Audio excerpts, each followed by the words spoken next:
ឆ្នាំ1572នេះសម័យលងវែងអញ្ចឹងមិនថាខ្ញុំបានមកដល់សម័យលងវែងទេអូព្រះរតិស័កមានរអ្វីនឹងកូនរតិស័កកូនកាត់អីនឹងកូនអ្នកបំរើបាទម៉ែអូយគេហៅថាម៉េចទេបាទម៉ែកូនទៅអើយអូរតិស័កមិនបានកូនឯងស្លៀកពាក់បែបហ្នឹងចឹងកូនតែខ្ញុំគួរតែប្រាប់គាត់ថាខ្ញុំមកពីអនាគតអត់បាទម៉ែកៅអៅនេះគឺនាំចូលពីបរទេសមកម៉ែអញ្ចឹងហើយកូនឃើញថាវាល្អកូនក៏ចង់សាក់លបងមួយទៅម៉ែអូអត់សមទេកូនពាក់ខោអាវប្រពៃណីខ្មែរយើងបើសិនជាជនជាតិខ្មែរអត់អីទេម៉ែអត់អីកូនចង់ពាក់បែបហ្នឹងទៅវាស្រួលខ្លួនម៉ែអត់អីទេចឹងបងប្រុសកូនណាកំពុងតែនៅចាំកូនថ្ងៃនេះជាថ្ងៃអាទិត្យអញ្ចឹងកូនអាចទៅដើរក្រៅបានជម្រាបលាម៉ែថ្មអូយពុទ្ធោធម្មោសង្ឃោអញ្ចឹងបងអាចនាំខ្ញុំដើរលេងបានអត់បងអាបងឯងនេះផ្លែរហូតស្លៀកពាក់អីក៏ផ្លែទៅដែរនិយាយស្អីផ្លែមានបងប្រុសមួយនេះខុសគេតែម្ដងនិយាយចឹងគេធ្វើអីគេមិនបានមនុស្សច្រើនម៉ែបងអាបងឯងធ្វើដឹងឬក៏ធ្វើមិនដឹងថ្ងៃនេះជាថ្ងៃរៀបអាពាហ៍ពិពាហ៍របស់ទាវនិងមើលងួនណាអ្នកណាក៏គេអញ្ជើញចូលរួមដែរនេះខ្ញុំបានមកដល់សម័យទុំទាវដែរអញ្ចឹងថ្ងៃនេះការទាវមិនបានធ្វើដូចភ្ញាក់ផ្អើលម៉ែបងអត់អីបងអញ្ចឹងខ្ញុំអាចចង់ទៅមើលគេការតិចបានអត់បានតាគេក៏អញ្ជើញគ្រួសារយើងដែរបាទបងបាទតាមពិតទៅទាវនៅក្រៅពិតជាស្អាតដូចជាអ្វីដែលគេសោកស្ដាយមែននេះហើយជាហេតុដែលទាវល្បីនៅស្រុកបងខ្ញុំឯងជានរណាមិនបានឯងចូលស្ថិតកូនប្រុសរបស់យើងឥឡូវប្រាប់អ្នកទាំងអស់គ្នាខ្ញុំមិនមែនជាកូនក៏ជាប្អូនរបស់អ្នកទាំងអស់គ្នាទេខ្ញុំឆ្លងមកពីសម័យអនាគតគឺឆ្នាំ2023កុំនិយាយច្រើនអ្នកបំរើឆាប់ចាប់ខ្លួនវាភ្លាម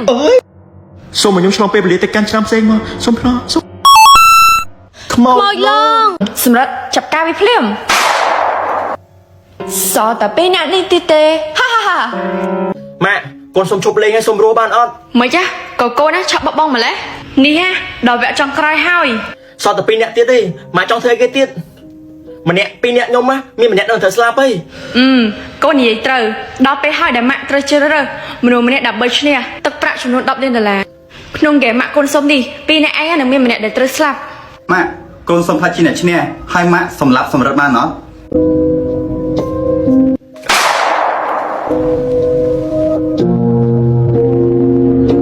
ម៉ាក់ជួយខ្ញុំសូមអបអរសាទរ player ខ្ញុំឈ្នះហើយយេខ្ញុំខ្លាចជាអ្នកមានហើយយេចូលរួមអបអរសម្រាប់មិត្តសម្លាញ់ Yes អរគុណសេហាតែពេលហ្នឹងឯងខ្លាចជាអ្នកមានហើយ Yes យេសួស្ដីកូន player 4ម៉ាក់អត់បានទទួលពីអរគុណពីកូនណាសូម្បីតែប្រមាថតែមិនអីទេដោយម៉ាក់ស្រឡាញ់កូនហើយម៉ាក់ចង់បានកូនខ្លាចជាកូនរបស់ម៉ាក់ជារៀងរហូតតើកូនណាព្រមទទួលយកម៉ាក់ដែរឬទេកូនទាំងអស់គ្នាដោយសារតែហ្គេមខៀវក្រហមធ្វើឲ្យសិស្សសាលារបស់យើងសម្រាប់គ្នាច្រើនមែនទែនហេតុនេះហើយខាងសាលាសម្រាប់ចិត្តចំណាយ$10 លានដើម្បីទិញប្រព័ន្ធការពារអាយុជីវិតទាំងអស់គ្នាអ្នកទាំងអស់គ្នាប្រើបាននៅក្នុងសាលាតែប៉ុណ្ណោះចាំមករៀនត្រូវបកគលឲ្យសាលាវិញបើកូនសិស្សណាឲ្យល្មើសបទបញ្ជានឹងដេញចេញពីសាលាហើយខ្ញុំអត់យល់សោះមិនគេចាប់បានការអាហ្គេមឈួតនឹងឡប់មកទៅអីហើយឲ្យយើងប្រើតែពេលនៅសាលាគួរតែឲ្យយើងប្រើមកជីវិតរបស់យើងមិនល្អពួកយើងនិយាយអីក៏វាមានសិទ្ធិភាពដែរសម្រិតតែយ៉ាងហោចណាស់ក៏យើងមានសមត្ថភាពនៅពេលយើងនៅសាលាដែរយ៉ាប់តោះសម្រិតទៅផ្ទះមែនហ្នឹងហើយលីហេងទៅផ្ទះតាអញ្ចឹងខ្ញុំទៅមួយដែរយើងបានការពីគ្នាអូខេល្អតាសម្រិតចាសម្រិតអ្នកណាគេក្រហមសម្រិតជួយខ្ញុំផងខៀវក្រហមសម្រិតធ្វើអីហ្នឹងខ្ញុំសេហាមិនភ្លេចសម្រិតឯងមិនធ្វើចឹងឲ្យខ្ញុំសម្រិតដល់ខ្ញុំភ្លាមលើកនេះយកលើលេឯងតែបើថ្ងៃក្រោយឯងនៅធ្វើចឹងទៀតណាយកលើលេឯងទៀតទេខៀវអីចឹងពួកឯងដឹងអត់ថាឥឡូវគេដូរ system ណាថ្មីហីកោកាជាថ្មីទៀតហីហ្គេមខៀវក្រហមបើយើងលេងទៅលើគ្រួសាររបស់យើងយើងបានទៅប្រាក់រហូតដល់ទៅ$50,000ណោះថាសម្រិតមុខសញ្ញាមុនគេហ្មងម៉ាក់សម្រិតមិនស្រេចសម្រិតដូចប៉ាម៉ាក់យើងទេគ្រួសារខ្ញុំមិនធ្វើចឹងទេមានគ្រួសារឈួតដែលធ្វើចឹងដាក់កូនខ្លួនឯងទេបានណាជប់គិតណាយើងសួរម៉ាក់ក្រហមម៉ាមិនធ្វើចឹងខ្ញុំកូនម៉ាក់ឯងសម្រិតម៉ាក់សំទោសណាកូនម៉ាក់គ្មានជំរឿឲ្យកូន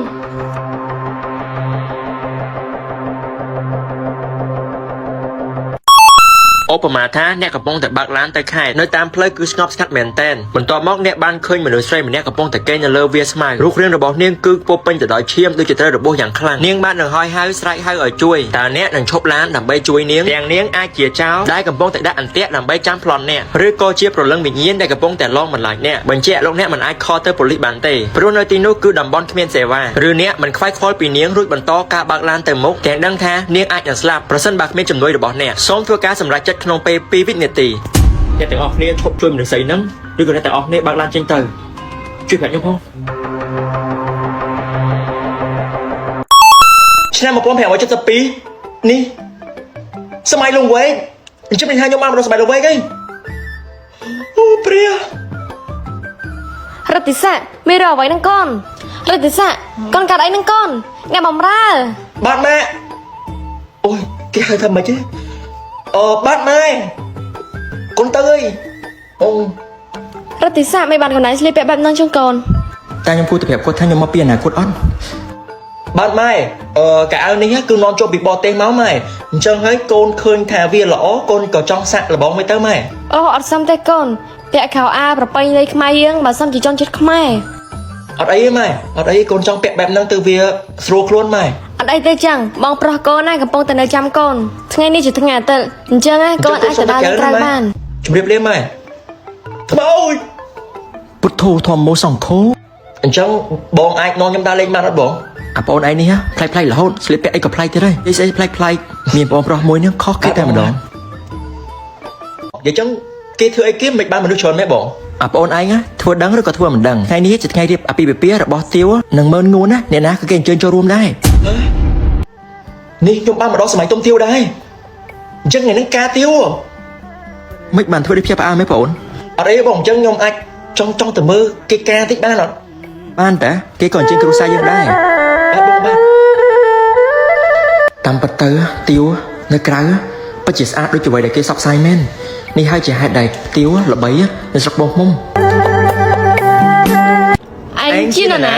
មិនបានឯងចូលស្ថិតកូនប្រុសរបស់យើង ឥឡូវប្រាប់អ្នកទាំងអស់គ្នាខ្ញុំមិនមែនជាកូនក៏ជាប្អូនរបស់អ្នកទាំងអស់គ្នាទេខ្ញុំឆ្លងមកពីសម័យអនាគតគឺឆ្នាំ2023 កុំនិយាយច្រើនអ្នកបំរើឆាប់ចាប់ខ្លួនវាភ្លាម សូមឲ្យខ្ញុំឆ្លងពេលវេលាទៅកាន់ឆ្នាំផ្សេងមកសូមខ្មោច ខ្មោចឡង